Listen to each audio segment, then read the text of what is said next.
Hey everybody, what's going on? What's hot? What's hip? What's happening? What's shaking on your Monday? Hope you had a great weekend. Hope it was awesome. We got a heck of a show planned for you tonight. I mean, a heck of a show. And tonight I'm going to tell you about one of the most horrific and unnecessary disasters in the history of mankind, and that is the Kaprun Tram disaster. But we have so many treats and surprises before we get to that, because I like to get to that pretty quick so that people that are new to the show and they see that's what this show's about, they don't go, this guy just keeps passing gas about other stuff. I want to know about the thing on the thing. Well, guess what? That's not going to happen this time.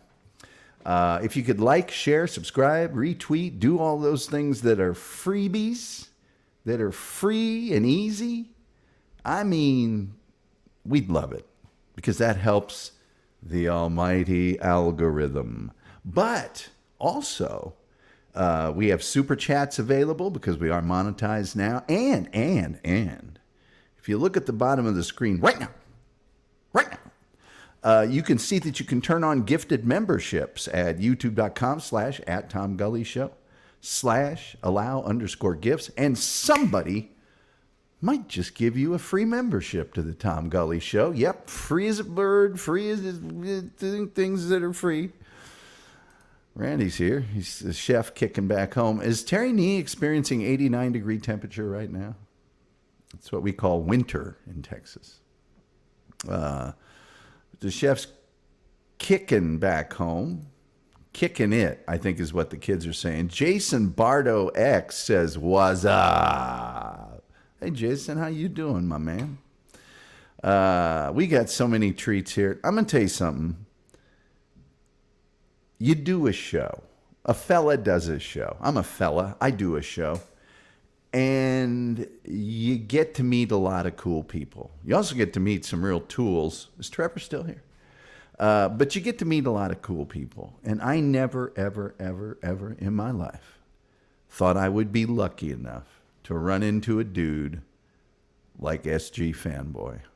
I mean, this guy has been so nice to me. I don't know why.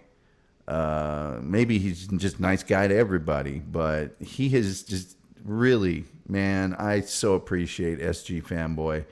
And you should too, because SG Fanboy is doing things that you should like. And like, he did some more AI this weekend. And I'm going to introduce you. Remember the show I did on Pervitine? I know SG Fanboy does. Oh, man. Ronald Bateman says SG is a gully buff. And SG says, only people I like. Well, I'm glad you like me, brother, because you just, this is stuff nobody's ever done for me before. And it's greatly appreciated, and it's also extremely talented, and it's awesome. Terry Nee said it. SG is top shelf. He's top draw, number one man, as they say in Japan.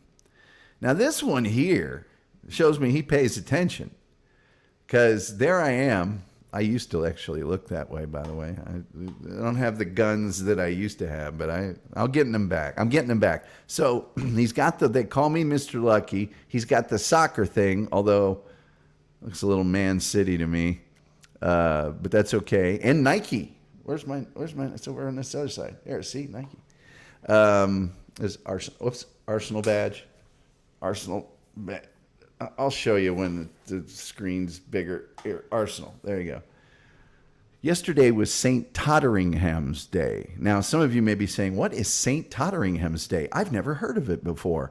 Well, that's something we Arsenal fans get to celebrate almost every year. We hate Tottenham Hotspur.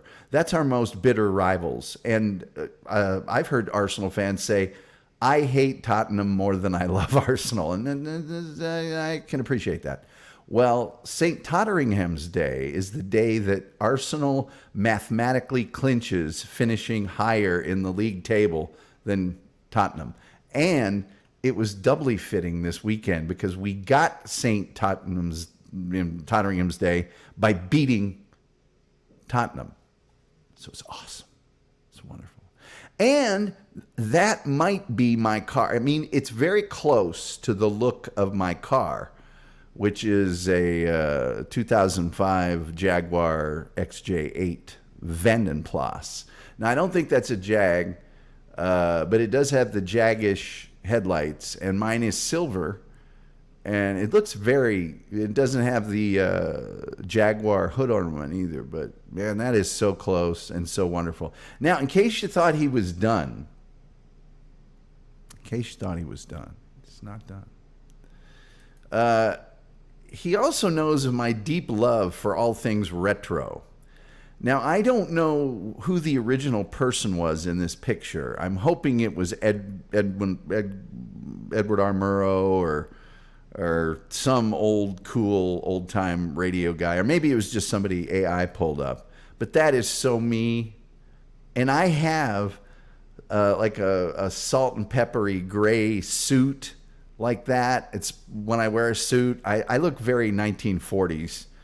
When I get dressed up, and man, oh man. And here's another one, man.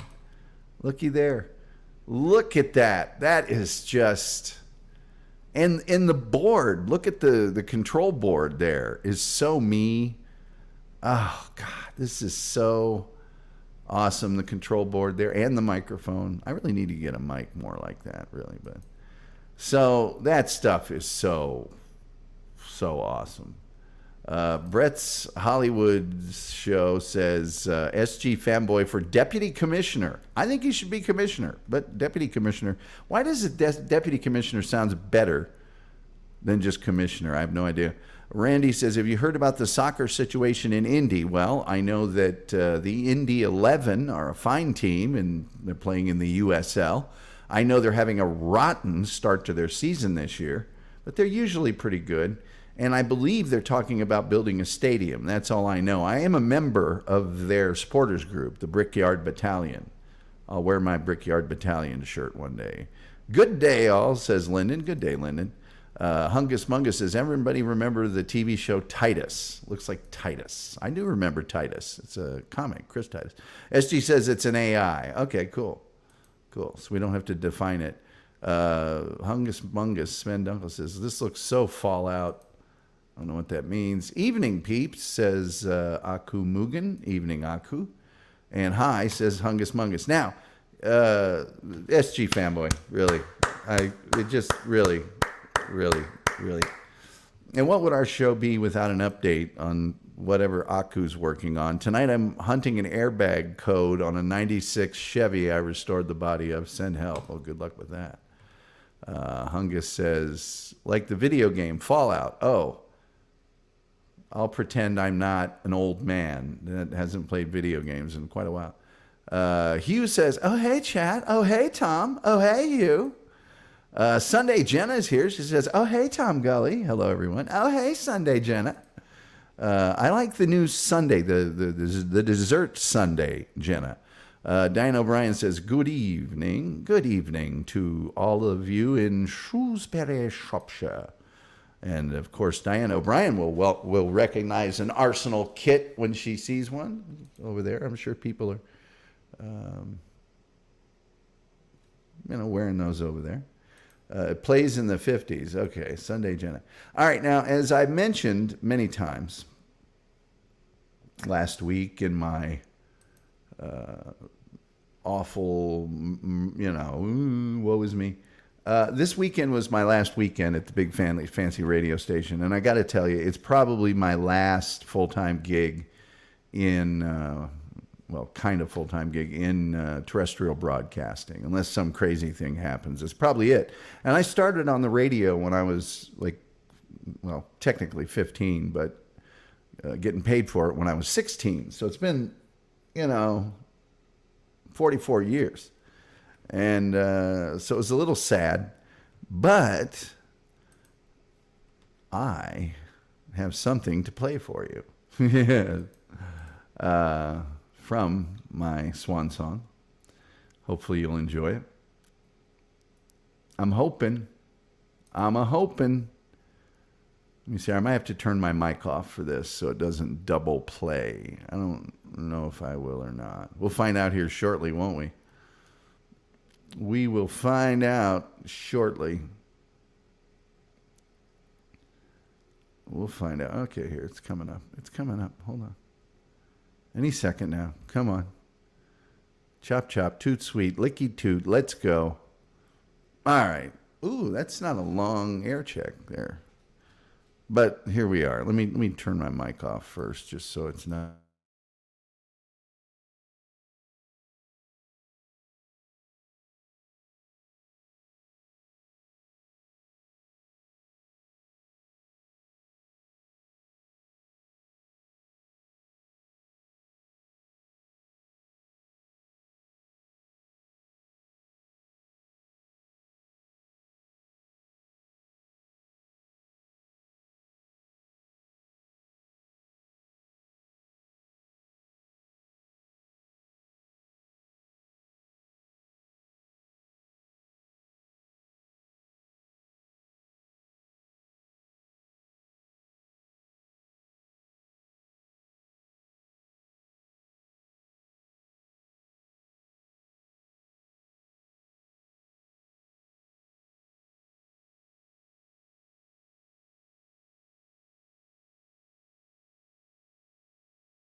That was my final sound. No sound. None. All right, let's try it this way. Did you guys not have any sound that I was playing just now? None? Not even the playback of my... Oh, brother. All right, well, here we go again. I'll leave my mic on then. 82 degrees with showers and potential thunderstorms on the way at 103. I'm Tom Gully on News Radio 1080 KRLD. Get your emergency supply list together and head to the stores for the sales tax-free weekend in Texas. Starting at 12:01. For the person who's buying the item. Welcomed 3 new faces in rounds 2 and 3. Edge rusher Marshawn Neeland from Western Michigan at pick 56. Guard Cooper Beebe out of Kansas State with pick 73. And finally, Notre Dame linebacker Marist Liufau with pick 87. The NFL draft wraps up today from Detroit, Michigan, with Cowboys currently holding 4 more picks, with round 4 beginning earlier today at 11 a.m. KRLD traffic and weather together from the KRLD Traffic Center. Here is Sherry Rogers. In Glen Heights, northbound 35E at Bear Creek Road, that crash. From the KRLD Weather Center, showers and thunderstorms are likely today, and they could be beginning somewhat soon, around 2 o'clock. Not quite sure yet, but by 4 p.m. they should be here. Some of those storms could be severe. Chief Meteorologist Dan Brunoff is keeping track of the situation, so you stay tuned to KRLD, and we will give you minute-by-minute updates on that particular weather outcome. High near 82 today, breezy, winds at 15 to 25 miles an hour, gusting as high as 35 miles an hour, and of course, thunderstorms and showers tomorrow at about 4 a.m. Right now at KRLD, we're looking at 82 degrees. You stay classy, Dallas. There, that was my last sign-off. Since I'm Ron Burgundy, just put it on the screen, and I'll read it. So there you go. Hope you guys enjoyed that. That was, whatever. Let's see here. How is it that the FM dial is bombarding you with ad reads over 10 minutes, but the AM radio manages to actually play some music? I don't know, man. I don't listen to radio anymore. Tom's mic has left the chat. I'm sorry. I'm sorry about that. I turned my mic off because I didn't want it to echo, but it turns out I turned everything off when I did that. So. Ground control to Major Tom. Taking that guy down for a second. Silence is not golden, Tom. It is on my show because that means I'm not talking. Viewership goes up when I don't talk. Let's see here. None. No sound. Okay, now I'm back. I'm back. Back in the New York. Back now. You're back. Not in Indy. Let's see here. MLS is not going to come to Indy for quite some time. I got a hot news flash for you. Oh, wait, I missed a lot of stuff here. Hold on. Major League Soccer wants to bring his team and build a stadium in Indy. I don't think that's going to happen. Not anytime soon. Jokerfish says, are on a super fun walk with the dog. Oh, cool. FBFRS. I don't know what that is, but Hamhead said, I'm 40. Gross, Tom. Gross. Sunday Jenna is legitimately a spy for Hal Sparks Network. I don't have a problem with that. Very silent. Okay, here we go. Now we're back. Sounds good now. Nada. Thumbs up. There we go. Great voice for radio, Gully. Seriously, great old school radio delivery and cadence. You don't know the half of it. And you know what? I didn't take any air checks, not one single air check except for that one from my last stint here at, I'll just go ahead and say it now, KRLD. News Radio 1080 KRLD.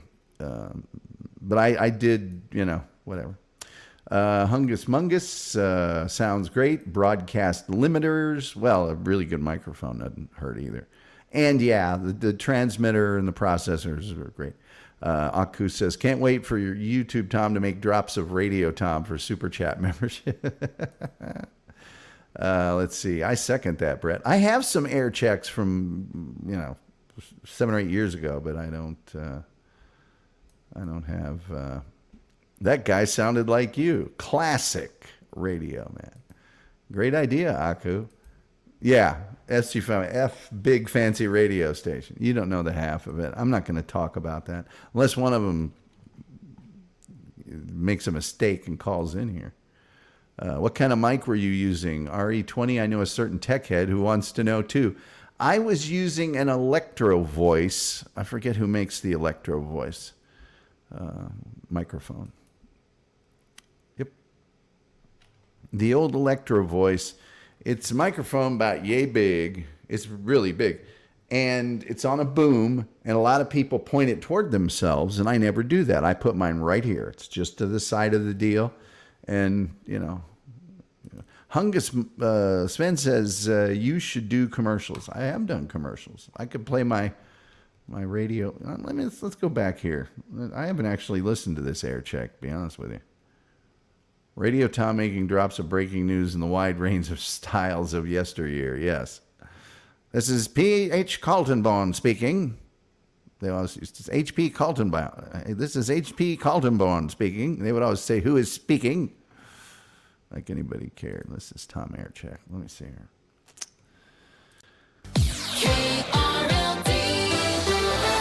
82 degrees with showers and potential thunderstorms on the way at 103. I'm Tom Gully on News Radio 1080 KRLD. Get your flashlights. Kevin Lyons talking about the flashlight. Folks, for the person that's buying the item. Pick 87. The NFL draft wraps up today from Detroit, Michigan, with Cowboys currently holding 4 more picks, with round 4 beginning earlier today at 11 a.m. KRLD traffic and weather together from the KRLD Traffic Center. Here is Sherry Rogers.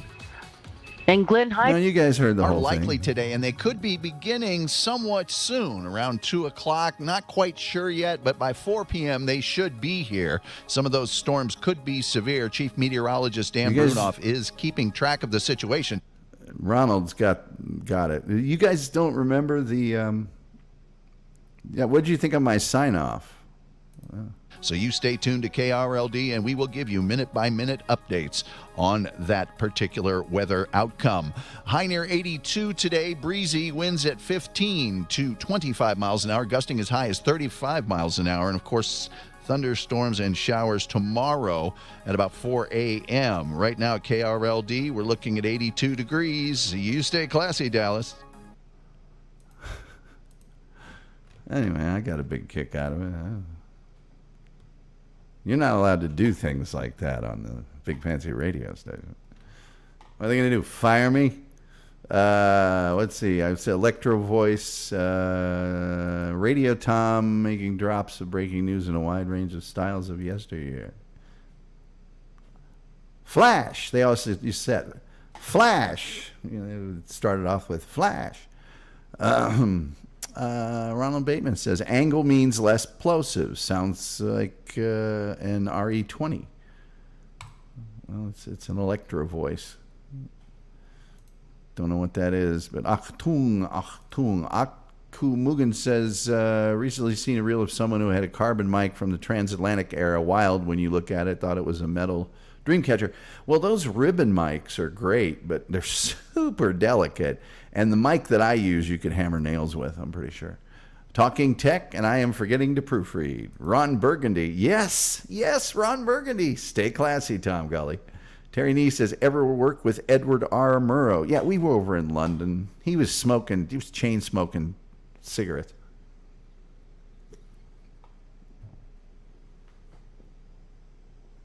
Edward R. Murrow used to just, on his shows, chain smoke cigarettes, live and on the air. Aku says, sadly, I have a snowball mic like Zen. For its price, it's a great entry piece, but it's easily outclassed. You don't necessarily need a super expensive microphone for being on the internet or for recording certain things. I think this is a pretty good mic, but I'm dependent upon YouTube for a lot of the quality that comes across. Sounds great in my headphones, but it doesn't really mean much. Julian Caesar says, sounds just like KYW station here, but no fake teletype soundtrack in the background. That's radio for you. They're, doing everything they can to not update with the times. Hungus Mungus says, always stormy when Tom is on. Boy, it seems that way. Nothing I hate worse than weather alerts. Assembling. Yes, Toby McGroby, assemble. SG Fanboy says, now you have to sign off with, you stay classy, Gullarinos, at the end of the show. I did the you stay classy, Dallas, for me, and because I thought it might upset some people in programming where I was working. It might not. They might not care. Ronald says, sure, SM7B is my go-to vocal or speaking mic. Brett's Hollywood Show says, I legitimately won the Edward R. Murrow Award for Excellence in Journalism 29 years in a row. It's pretty good. Well, they give them out a lot easier nowadays because they give out local ones, too. They don't just give out the big ones. The microphone that I use, I have had this microphone, and by the way, I don't have a processor. In other words, when I used to be on OBS, I had a better sound processor. Now that I'm on StreamYard, I don't have any processing software between this microphone and what you hear. So, with that in mind, I've had this microphone now for, at least 25 years.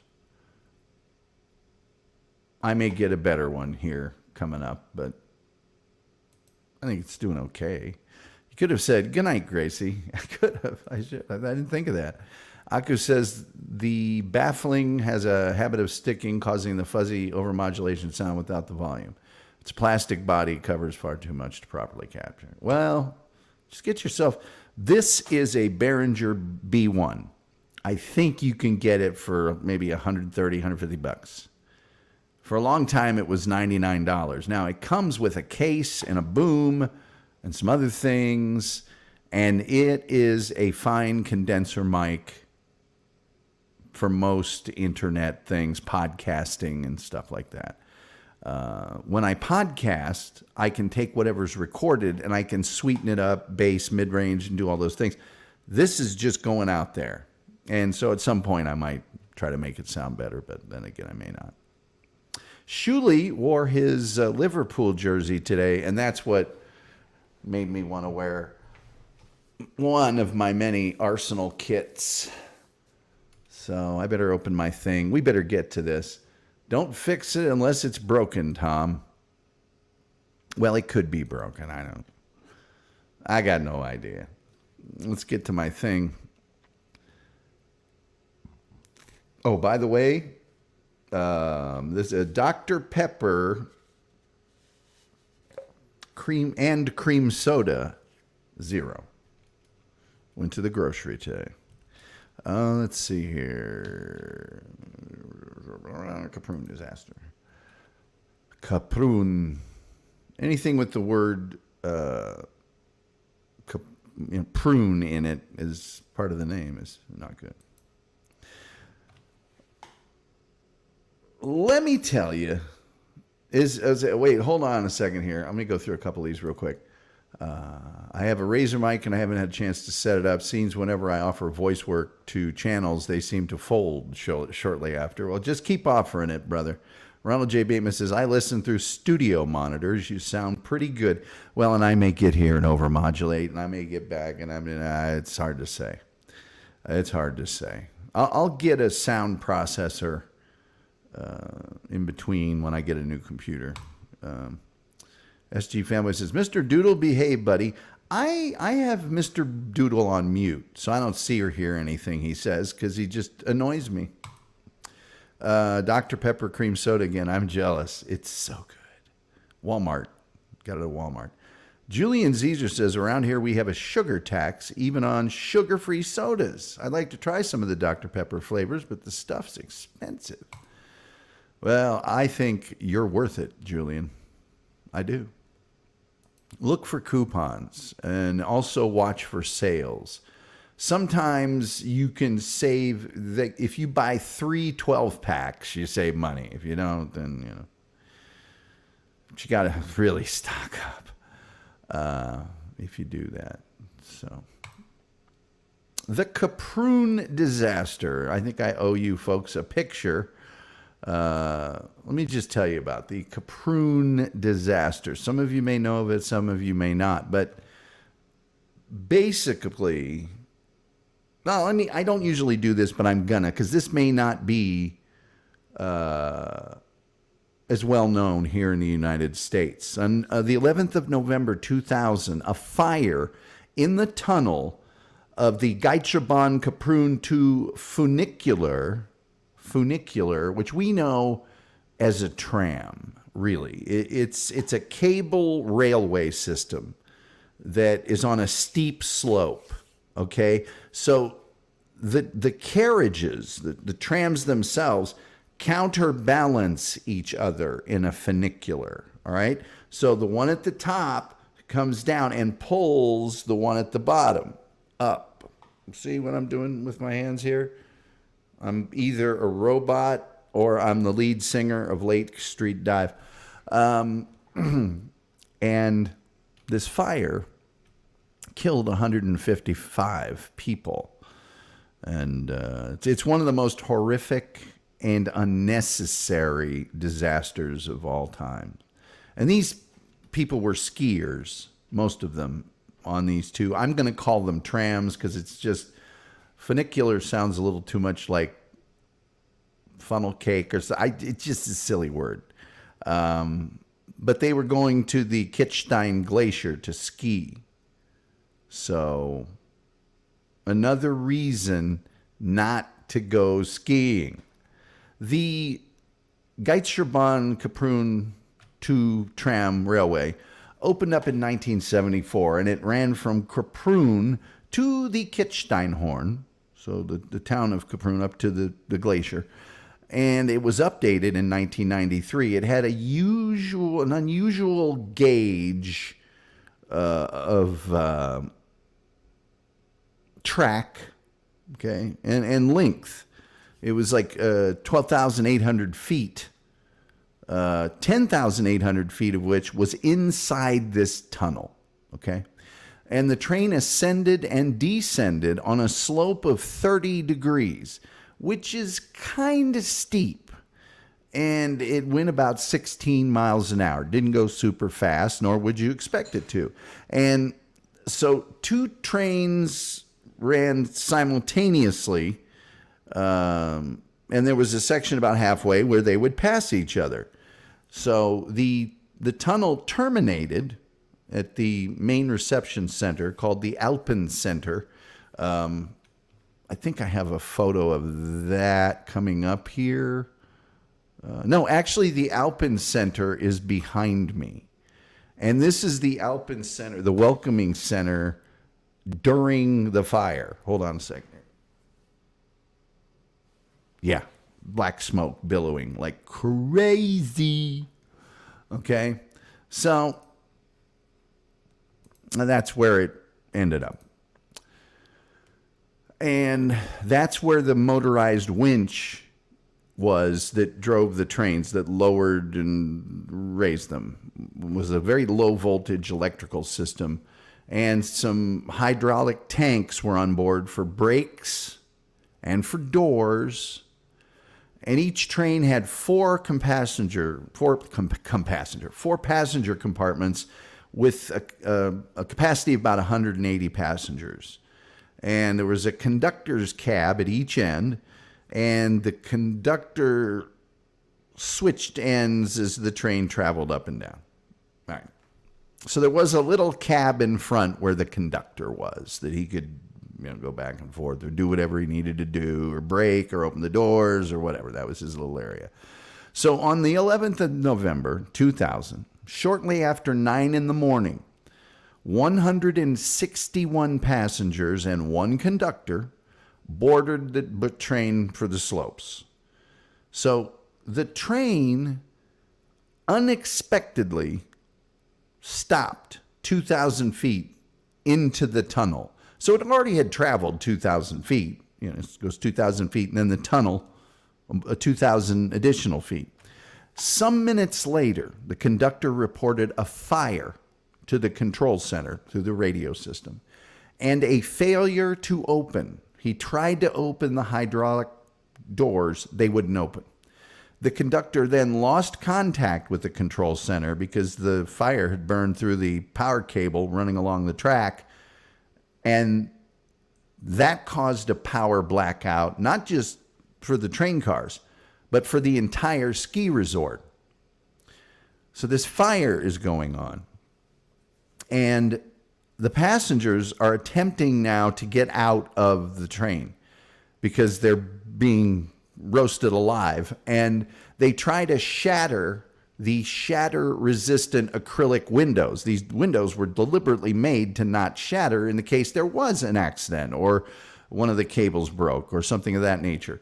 12 people from the rear of the train broke a window with a ski pole, and advised by an escapee who had been a volunteer firefighter, one of these 12 was a former volunteer firefighter, they went downward past the fire and below the smoke. They decided, we're going to escape by going down the track.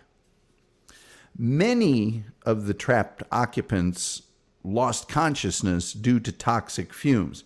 Well, eventually, the conductor managed to unlock the doors, allowing them to be manually forced open. And any passengers that were conscious, they saw the fire, and they chose to flee by running to the top. Because after all, running downwards at that angle is a little, and it's just what they decided to do. Is a reflex thing. Let's not go toward where the fire is. Let's go away from the fire. Truthfully, there was another 8,000 feet of track ahead of them if they went up the track. So you're thinking, wow, there's a lot more space to get away from this fire if we go this other direction. Unfortunately, the tunnel acted like a furnace, okay? It was taking in oxygen from below, and it was closer to the bottom of this tunnel, and so it's just drawing oxygen. What are the three things a fire needs? It needs a spark, it needs fuel, and it needs oxygen. It needs air. You got to have air to have a fire. And so it's just drawing that air in. That's why you see these movies where a building's on fire and people break a window. Don't break a window. That's just more fuel for the fire. So it's drawing in the oxygen and sending, because of the materials of the train, poisonous fumes and heat and fire itself upwards.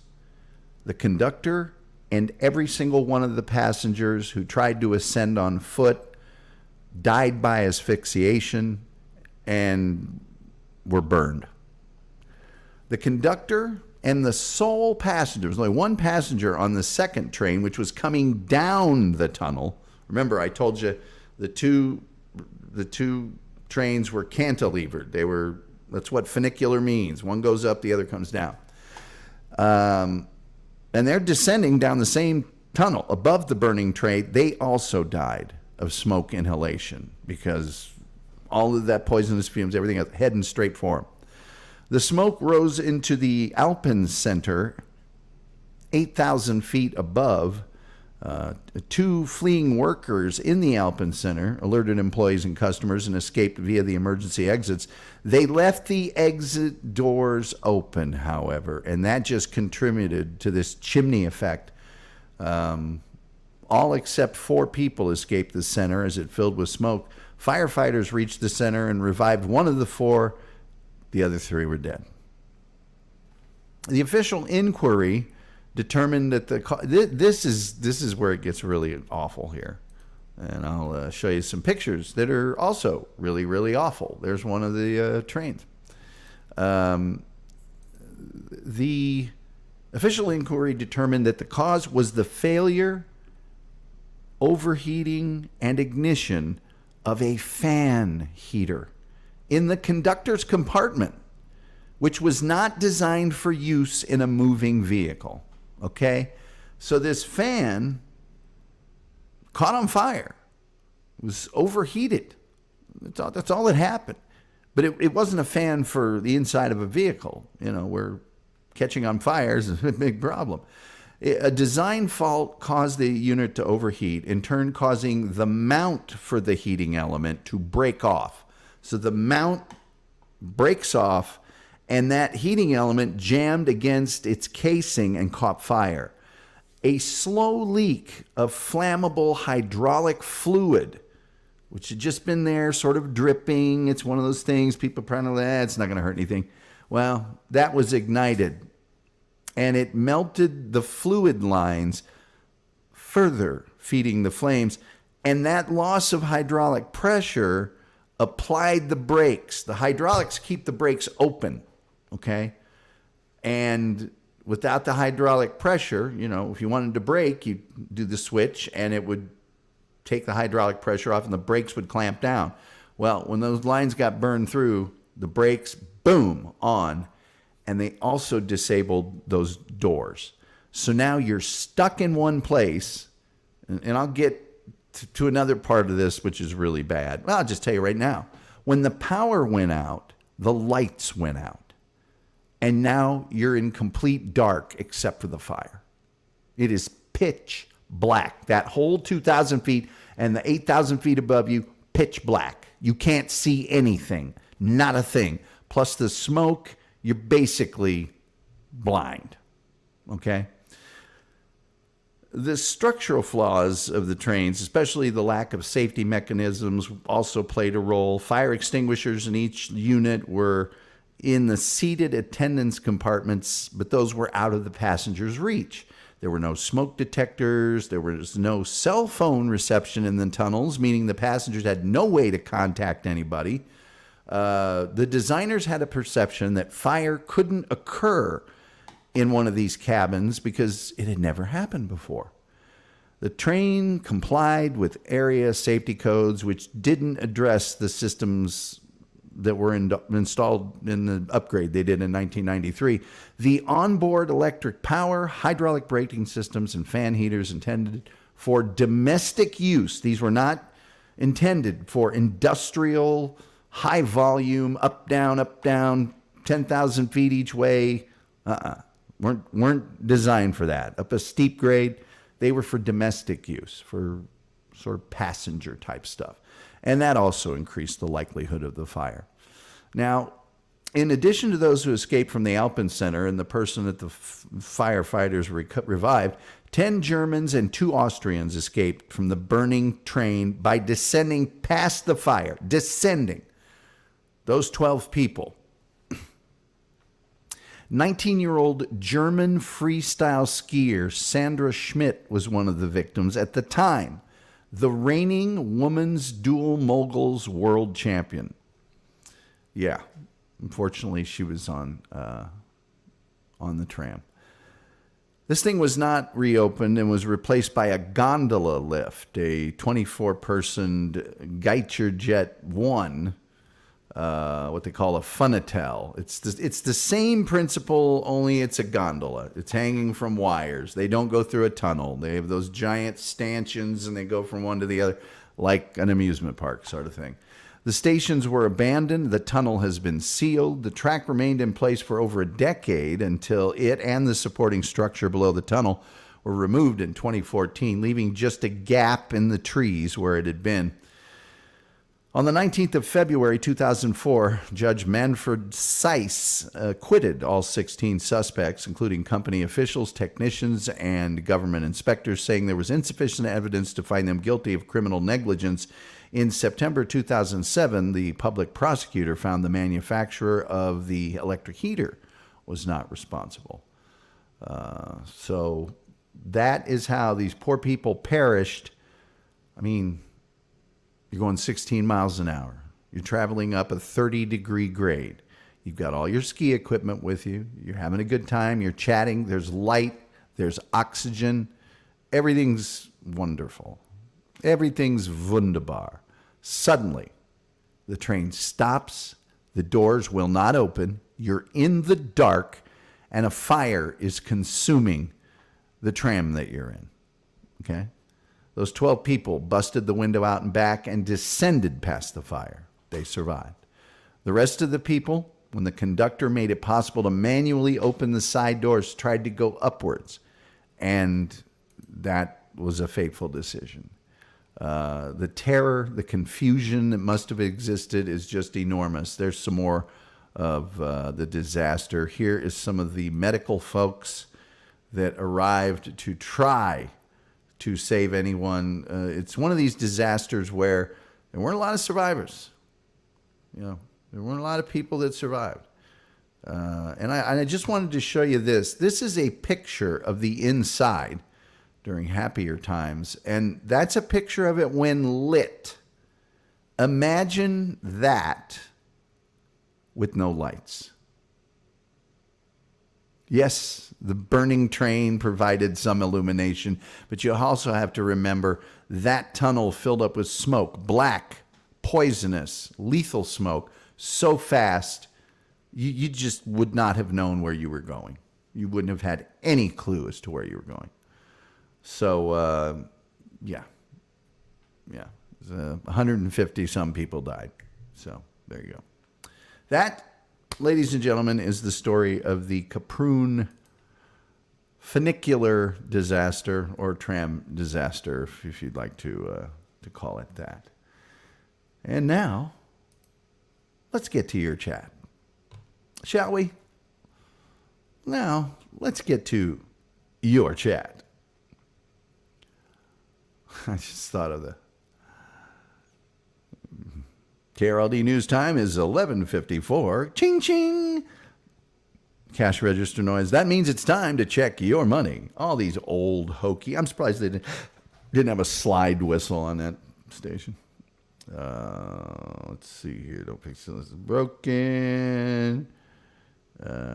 Sugar tax. Here we go. Terry Nee. He's the man for me. Terry Nee, he's the man for me. Coca-Cola went to town. Pepsi knocked him down. 7-Up picked him up, and Dr. Pepper fixed him up. I'm a pepper, you're a pepper. Wouldn't you like to be a pepper too? Toby McGrovey said, Terry, I've never heard that before. I might borrow it. Go ahead. Terry Nee says, it's a boomer song. Oh, there's a lot of good boomer songs. Like that one. Diana Bryan says, that's a good little rhyme, Terry. Terry's full of, Terry is just absolutely chock full of wonderful insights. And Sven says, skiing is stupid. JC says, happy to be here. JC, by the way, once again, I couldn't be on the show the other night. I'm not part of the Discord anymore. I went through all that with you. I'm sorry. But it's awesome to see you, Jared. Always awesome to see you. Trevor Garner says, hey, this is Savannah. And so I'm assuming that's Savannah. And I'm also assuming you two have a weird relationship. It's like you use his screen name, he uses your phone. Is he still on? Is he back on the sauce? Is that what's going on here? Is he back on the sauce? Melted. Wow. Oh yeah, the temperature was inhuman. Terry Nee says, "We're your fan, Tom, and you're not a fan with a faulty wire, lighting hydraulic fluid." And I thank you for it. Rumpled Trenchcoat says, "Cause of death, dumb luck." Kinda. Pretty much. It's just one of those unnecessary, a lot of times you see ladders with 10 OSHA stickers on them and stuff, and you think, man, that's overdoing it. But is it? I mean, safety first on most things. By the way, the phone lines are open at 972-994-6822. Sven says, after burning oven. Yeah, kind of. A fan. Jesus. Toby. Terry. Yeah, Terry, man. Let's see here. Julian Caesar says modern safety regulations are written in blood. Yeah, pretty much. Pretty much all of the safety advancements are the result of a whole bunch of people getting hurt or killed. Trevor Garner, I'm assuming it's Savannah, says, "This is boring. How do you listen?" Well, first of all, learn to spell. Second of all, why do you listen? If you think it's boring, tell your story walking. Don't listen. I don't care if you don't listen. Knock a few back with Trevor and talk about something absolutely moronic. Go ahead. I don't care. Sven says, "Brave girl." Yes. Kahuna's here. Says, "Hey, gang." People saying hi to Kahuna. We do have the most cheerful chat room in the history of the internet. Hey, Toby. Oh, by the way, like, share, subscribe, retweet, all those fine things. You can do that for free. You can super chat, or you can do the sign up for a gifted membership. The instructions will be up in the crawl any second now. Toby McGroby says, "I always find these disasters and tragedies fascinating." Well, they're cautionary tales, to be sure, but they all have a story. They all have, a series of events. Let's face it, in our daily lives, there's not that many things you can do to cause physical harm and mayhem.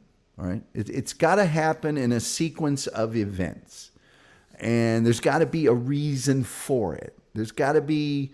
It's almost like a conglomeration of random factors. Always is at the heart of something like this. Joker.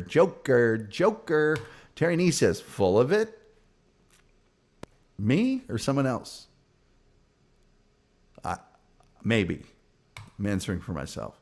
Rumpled Trenchcoat. By the way, check out the Rumpled Trenchcoat podcast. Columbo's on this weekend. I watched a little of it while I was trying to get to sleep so I could go to work and be rested, but that didn't work out. So I watched Columbo, and I thought of Rumpled Trenchcoat, the Columbo podcast. Reminds me a little of Fate is the Hunter.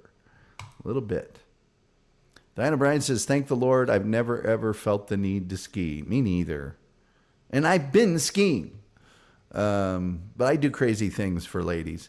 Julian Caesar says, "The Eiger also has tourist train tunnel inside to go up to 3,000 meters, which is going to be about 10,000 feet, I guess." Toby McGroby says, "Makes me want to listen to my superiors and elders a little more. A fan." Yep, that's it. SG Fanboy says, "Tom Gully's a series of unfortunate events." That actually could be a description for this program. Phone lines are open at 972-994-6822.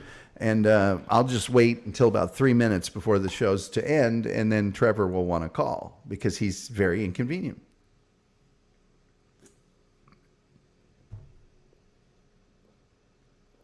That is so good.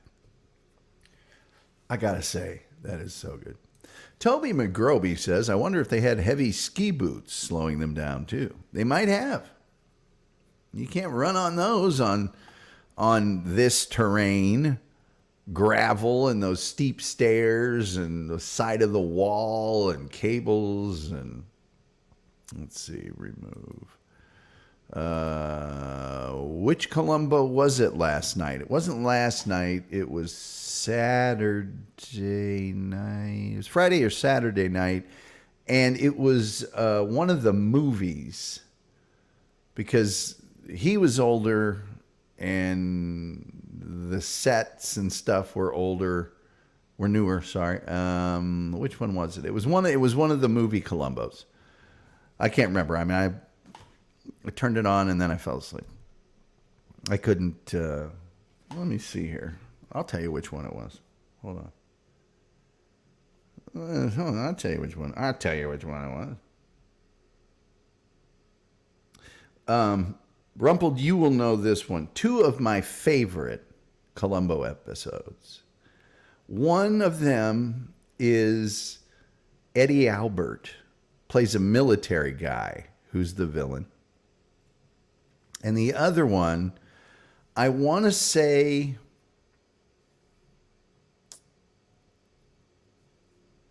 well, I know Jack Cassidy is the villain, and he kills his writing partner, who I want to say is maybe Martin Milner. It's the guy from Adam 12. Pretty sure from Adam 12. And he also kills a female actress in that one by the last name, I believe, of Colby, who herself was murdered some years later. It's one of my favorite episodes. I can't see. Let's see here. Which one was it? Columbo movies. The movie. I just want to see the movies. The movies. How many Columbo movies are there? 69. 24 TV movies. Well, they did a lot of movies. Episode guide. Dang it. They're not making it easy. Oh, yeah. Wait, hold on. Oh, let's see. I'll be with you in a second. I'm really... Okay. This says 10 plus specials. I guess these are going to be the movies. Daggone it. Stinky just barely.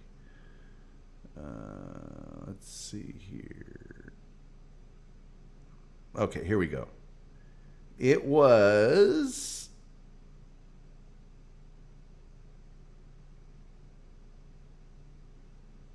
Okay. It was... Pretty sure that's the one. All right. It was Undercover. Ed Begley Jr. was, I believe, the villain. That's the one it was. All right. Let's see. Dead Weight. Yep. I guess that's the Eddie Albert. I think I told you, Rumpled, I have the first 3 or 4 seasons of Columbo. I have the first 4 seasons of McCloud as well. Murder by the Book. Murder by the Book is really good. I mean, I think that might be my favorite one. I like Dead Weight because Eddie Albert is just chewing up scenery so well in that one. And but I think and I always liked Jack Cassidy. And Jack Cassidy burned up in his house, so it wasn't a great track record for that show. Coffee Ready, What Do I Miss? I think Jack Cassidy was drunk, and there you go. Yes, she was killed in a drive-by shooting that remains unsolved. Columbo could solve it. You guys, I deserve that.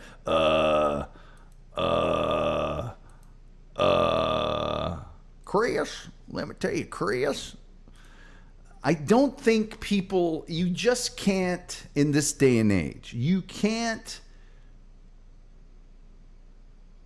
define, you can't really appreciate the awesomeness that was the NBC mystery movie and the lineup that they had that rotated. Now, there were some that didn't do that well. Heck Ramsey didn't do that well. I loved Heck Ramsey. I loved Heck. I loved it. Didn't do that well. But you had Columbo, you had McCloud, you had McMillan and wife. I mean, and they rotated. And people today would be like, what, they rotate? A show that rotates? Like, what? Yes. And the opening of that thing, the flashlight.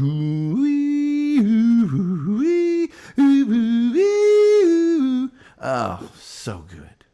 So good. Oh, there's another really good one, Rumpled, with, oh God, his name's escaping me. He played Artemus Gordon on Wild Wild West. Why can't I think of his name? I'm usually so good at this. Anyway, he was a art guy. He was an appreciator of art, and I believe the person that he killed was not going to leave him all the art and all the riches. So he killed them and messed with the will. Actually, he got the girl he was seeing to do most of the dirty work, or help him with the dirty work. And that's another of my favorite episodes. McCloud was fun. I love McCloud. Love McCloud. Chris? Double Shock is my favorite, the one with the chef and his twin. Well, I mean, he had so many. Myrna Loy, for crying out loud, was a villain.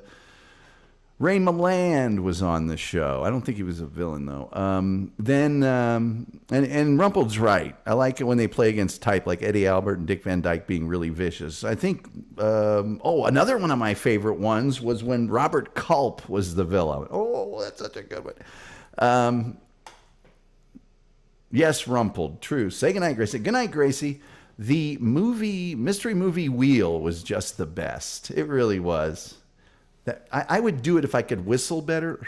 And the flashlight, so good. My family were addicted and to the NBC mystery movie. And the terminology went from a show would be a whodunit, but the NBC mystery movie, they showed you whodunit. So it was a now catch 'em, because and it's such almost a Hitchcockian thing to see who murdered him and then to watch the detective Columbo do his machinations, try to find out who did it, and watching the villain make little changes here and there. Oh, God, it's just wonderful. Ross Martin, thank you, Terry Nee. SG Fanboy, you are so generous to this program, and if I can ever do anything for you, you don't hesitate to ask. Says, thanks, Tom. Great show as always. Thank you, SG. You're the man. And talented dude, too, man. Talented dude. Thank you. Ross Martin, suitable for framing. That's one of my favorites. Oh, it's so good. And he's so good in it. By the way, the girl he has helping him in that one's pretty hot. Ross Martin, good tennis player, by the way. And he died of a heart attack, very young, very, very young. Karen Garvey's here. Try and Catch Me with Ruth Gordon is one of my favorite episodes of Columbo. Yeah. Yeah. The Robert Culp one is so, and a few of those villains were on more than once, I think. But it's good stuff. I know there's a Rico coming up in 3 minutes.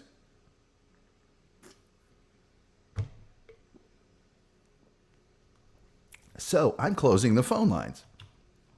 Ha! Terry Nee, you're correct. SG Fanboy, he's the man. Karen Garvey says, have a great night, SG. Thanks for making the Tom Gully art. Yes, thank you. Man, I can't thank him enough. That is, I'm an old man. Nobody does anything for me. There's no society. There's no association of people. It's so nice. And I got that this weekend, and it just cheered me up like crazy. Rumple Trenchcoat says, he's such an arrogant SOB in that episode. The woman who was Martin's accomplice was married to one of the creators of Columbo. I forget if it was Levinson or Link at the moment. Man, she was a looker. Well, that was part of the thing. Karen Garvey saying hi. That was part of the thing is you just would hate the villain so much. Well, occasionally, though, you would like the villain. They were a likable person. But they were a murderer, so you didn't like them. But they were likable. and they would try to be likable to Columbo. Jack Cassidy's character was actually, he was a little conceited about being an author, but he was, don't get me going. See, now I'm going to have to bust out my box set of Columbos and watch them. And I feel stupid even talking to Rumpled Trenchcoat about him because he's an expert. He's an expert. And, and I'm just a neophyte.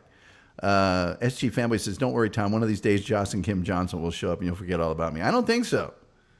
I don't forget stuff like that. You can ask Diana O'Brien. I don't forget. And Karen Garvey. Karen Garvey is the first person that ever donated any money to this show. And I'll never forget that kindness. I'll never forget. And by the way, you're a talented dude, too. That's some good stuff there. Jerry said, hi, Tom, big fan. Do you think Stuttering John is a top or a bottom? I think he's whatever the other person doesn't want to be. That's what I think. Rumpled Trenchcoat says, yes, Ruth Gordon in particular was sympathetic. Yeah. It was a good show. That's what I liked about it. She was arrested and they showed respect to one another. Yeah, there was a couple episodes where they would show respect. I got 13 seconds, but I'll tell you right now, tomorrow's show, you know what it's going to be about? It's going to be about the NBC mystery movie. Ha! The only thing left to say, other than thank you, people. You are wonderful. Like, share, subscribe. That was the almighty algorithm. I'll see you on the Rico. And till next time, we'll see you next time.